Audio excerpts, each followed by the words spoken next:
ఆపితే ఈయన ఎలా ఆపుతాడు? తర్వాత మళ్ళీ ఇలా చేస్తున్నాడు మళ్ళీ తర్వాత జగన్ మీదనే చెప్తున్నాడు. ఇది జగన్ ఏంటి చేస్తున్నాడని. ప్రజలకి జగన్ మీద ద్వేషం కలగడానికి మాట్లాడుతున్నాడు. కానీ ప్రజలు జగన్ మర్చిపోరు. జగన్ చేసే ప్రభుత్వం పరిపాలన చాలా బాగుంది. ఆయన మాటలు చెవట్లే కాకపోతే ఈ నెల ఆపుతాడు. ఆపితే తర్వాత ఆపలేడు కదా. ఇప్పుడు చంద్రబాబు చేసిన పని అని చెప్పని జనం మొత్తానికి తెలుసు. మరి వాడు ఎందుకు చేస్తున్నాడు అట్లా తెలియదు. ఏవుడికి అర్థం కావట్లా. ఆయన మాటలు ఎలా తీసుకున్నా దగ్గరుంటే రాళ్ళు నూకేవాళ్ళం మేము కూడా. సూపర్ 6 లేదు, వాడు బొందలేదు, ఏమీ లేదు.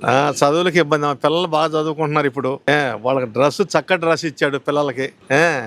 మరి ఇప్పుడు బియ్యం ఇంటికాడికి పంపిస్తున్నాడు, మరి పింఛన్లు ఇంటికాడికి పంపిస్తున్నాడు. మొన్నటిదాకా ఈ చంద్రబాబు గారు వచ్చిన తర్వాత నాకు ఆపింది. జగన్ రావడం వాడికి ఇష్టం లేదు. అందులో రాత్రి చెబుతున్నాడులే, ఎప్పుడు అసెంబ్లీలోనంట వాడు భార్యని ఏదో తిట్టారంట వీళ్ళు.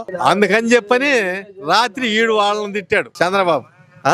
ఎప్పుడో జరిగిన దానికి రాత్రి తిడుతున్నాడు. ఈడమ్మ మొగుడా, వాడమ్మ మొగుడా, వాడమ్మ మొగుడా అని చెప్పని తిడుతున్నాడు. దగ్గర లేడు నా కొడుకు, లేకపోతే నేను రాయి తీసుకొని కొట్టేవాడిని. ఏం చేయలేదు. ఎవడో పక్కనుండి ఎమ్మెల్యే వాగాడు, లోకేష్ గడు ఎట్ట పుట్టాడో వాడిని పని చేపించాలని చెప్పని అది వాగాడు. అంతేగాని పాపం జగన్ అసలు ఏమీ మాట్లాడలా. రాత్రి జగన్ తిట్టాడు. ఎందుకు వాడికి అంతలా బలుపు ఎందుకు అంటే, డబ్బు దేశంలో డబ్బు అంతా దోశాడమ్మా. డబ్బు అహం మీద వాడికి ఏమి కానరాట్ల కన్ను మిన్ను. అది ఎవడినైనా డబ్బు పెట్టి కొందాం అనే ఆలోచనలోనే ఉన్నాడు. అది ప్రజలు నమ్మరు.